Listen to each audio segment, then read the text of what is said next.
আসসালামু আলাইকুম। কেমন আছেন সবাই? আজ আপনাদের জন্য আমি নিয়ে এসেছি মুরগির কালা ভুনা। আর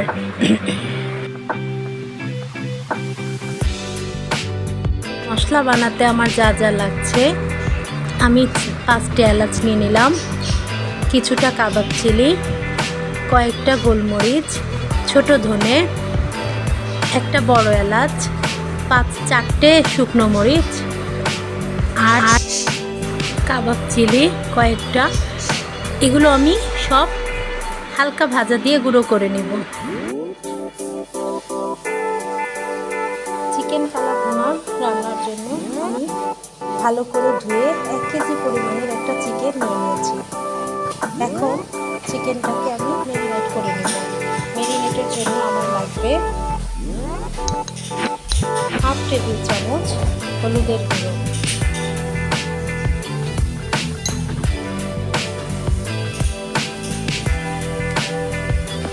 আদা রসুন লাগবে 3 টেবিল চামচ। তারপর আমি এতে দিয়ে দিচ্ছি ভাজা তেল, পেঁয়াজ বেরেস্তা তেল।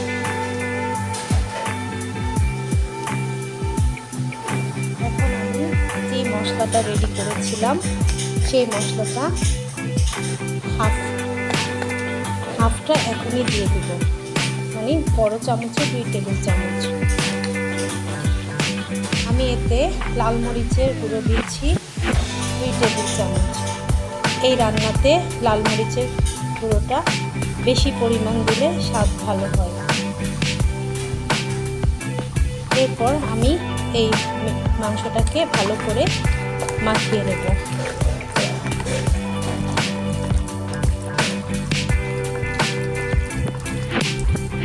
ভালো করে মাখানো হয়ে গেলে আমি 1 কাপ আন্দাজ বেরেস্তা দিয়ে দেব।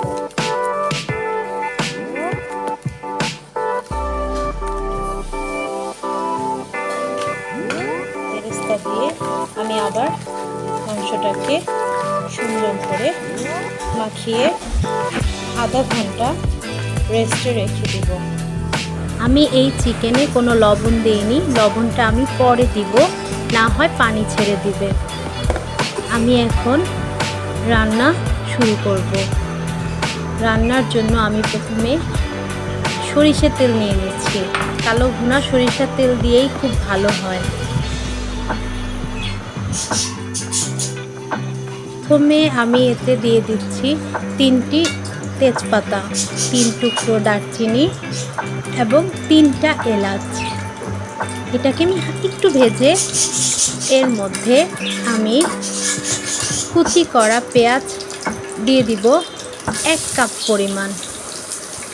এখন আমি পেঁয়াজটাকে হালকা ভেজে নেব, পুরো লাল করব না, তাহলে মাংসে মশলাটা বেশি কালো হয়ে যাবে।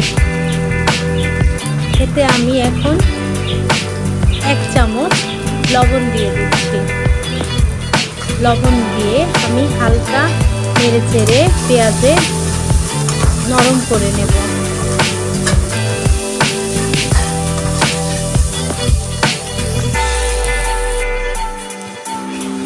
পেঁয়াজটা হালকা নরম হয়ে আসলে আমি ম্যারিনেট করা চিকেনগুলো এতে দিয়ে দিব।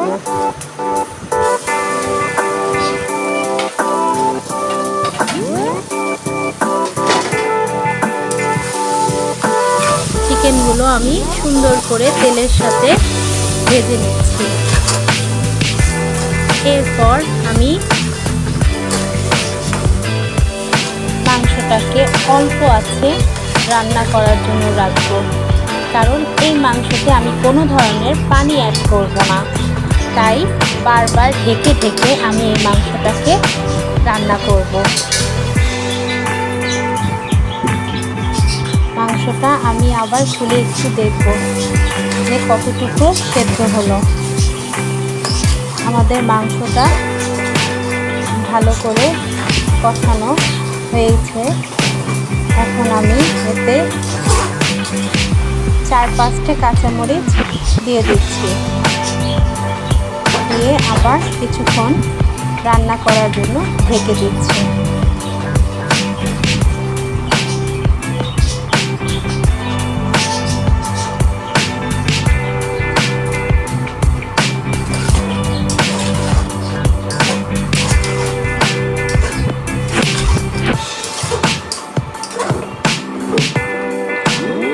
আমি ওই গুঁড়ো করে রাখা মশলাগুলো আরও 1 চামচ আমি এটাতে দিয়ে দিচ্ছি।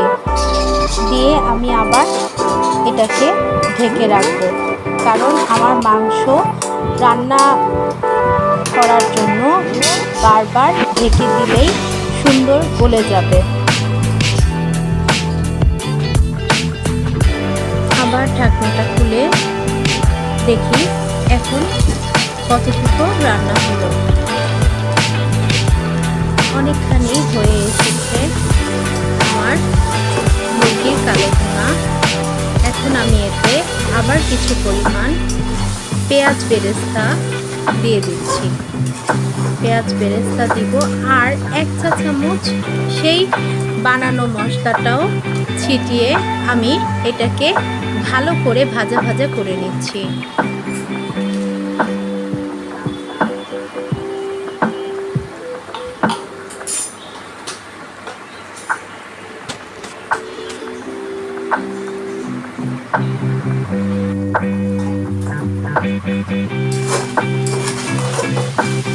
আমি এতে 1 টেবিল চামচ ঘি অ্যাড করে দিলাম। এখন ভালো করে নেড়ে আমি এতে দিচ্ছি 1 চা চামচ পরিমাণ ভাজা জিরে গুঁড়ো।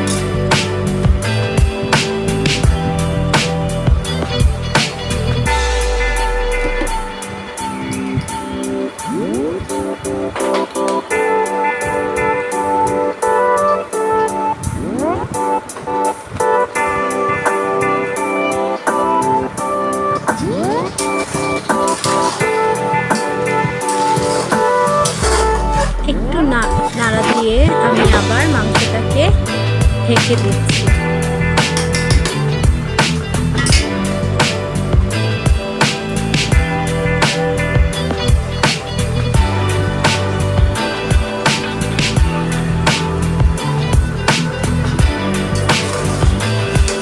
এখন আমি 3-4 কোয়া রসুনকে কুচি করে দিয়ে দিলাম। এই রসুনটা এই মাংসের স্বাদটাকে আরো বাড়িয়ে দিবে। আপনারা চাইলে দিতে পারেন, স্কিপও করতে পারেন, আপনাদের ইচ্ছা, বাট দিলে ভালো লাগবে। এখন আমরা আবার কিছুক্ষণ ঢেকে রান্না করে তৈরি করে নিলাম সুস্বাদু দারুণ মজাদার কালো ভুনা।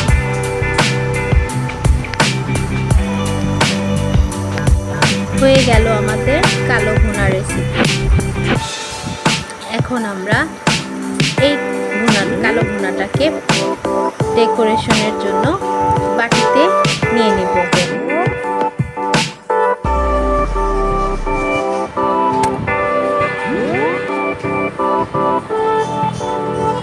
খুবই মজাদার, দেখতে অসাধারণ সুন্দর কালো ভুনা রেসিপি।